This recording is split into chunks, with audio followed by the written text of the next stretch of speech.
अपनी सगी मामी के पति को बाहर जाते ही उनके घर में ही उनको 4 बार।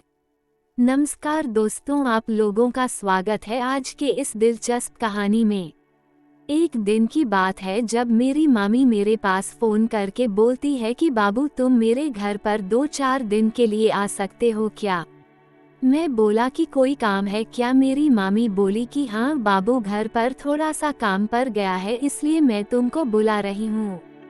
तभी मैं बोलता हूँ कि ठीक है मामी, मैं आपको मम्मी से पूछकर बताता हूँ। तभी मैं अपनी मम्मी से बोलता हूँ कि मम्मी, मामी फ़ोन की थी तो मुझे बुला रही है। मेरी मम्मी बोलती है कि ठीक है, मैं उनसे अभी बात करती हूँ। तभी मेरी मम्मी मामी के पास फ़ोन करके पूछने लग जाती है।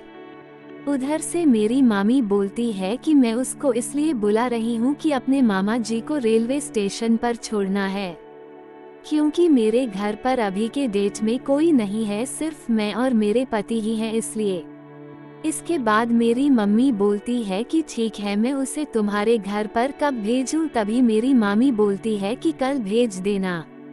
मेरी मम्मी बोलती है कि ठीक है। ये सब बात मैं उनके पास रहकर सुन रहा था। मुझे जाने की खुशी बहुत होने लग जाती है।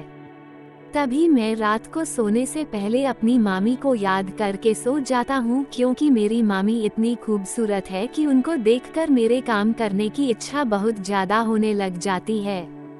किसी तरह भी मैं अपने आप पर काबू कर लिया रात भर। फिर सुबह होते ही मैं नहाने के लिए चला जाता हूँ।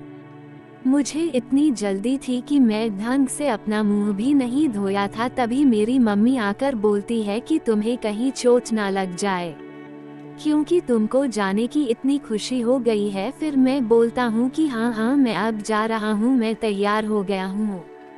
मेरी मम्मी बोलती है कि तू अपनी मामी के घर पर पहुँचना तो मुझे कॉल करके बता देना। कुछ देर चलने के बाद मैं अपनी मामी के घर पर पहुँच जाता हूँ। तभी मेरी मामी मुझे देखकर बोलती है कि तुम तो कितने बड़े हो गए हो। मैं बोला कि हाँ, मैं अब आपको खुश कर सकता हूँ। तभी मेरे मामा ये सब बात सुन लेते हैं। तभी वह बोलते हैं कि अरे तुम किस खुशी की बातें कर रहे हो। मैं बोला कि अरे मामा, घर का सारा काम करके आप दोनों को खुश कर दूंगा। तभी मेरे मामा बोलते हैं कि अच्छा, तुम इस खुशी की बात कर रहे हो। मैं अब मामा को कैसे बताऊं कि मैं मामी को रात में काम करके उनको खुश कर दूंगा। मैं तो ये खुशी की बात कर रहा था। तभी मैं अपने मामा को स्टेशन पर छोड़कर घर आ जाता हूँ। आते आते मुझे बहुत ही ज्यादा रात हो जाती है। मेरी मामी खाकर सो गई थी। तभी मैं जाता हूँ उनके कमरे में तो देखता हूँ कि वह तो अपने हाथ से ही अपना काम चला रही थी।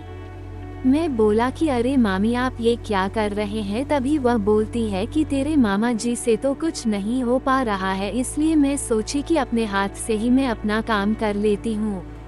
तभी मैं बोलता हूँ कि अरे मामी, मैं कब आपके काम में आऊँगा। तभी मेरी मामी बोलती है कि हाँ, तो आज मेरा काम करके मुझे खुश कर दे। तभी मैं बोलता हूँ कि ठीक है, मैं आपका आज ऐसे काम करूँगा कि आपको हाथ से एक्सरसाइज करने की ज़रूरत ही नहीं पड़ेगी। तभी मैं अपनी मामी का काम करना चालू कर देता हूँ। मेरी मामी बोलती है कि तू तो बहुत ही अच्छी तरह से काम कर लेता है। काश ऐसे ही काम तेरे मामा भी करते तो आज मुझे तेरे से अपना काम नहीं करवानी पड़ती।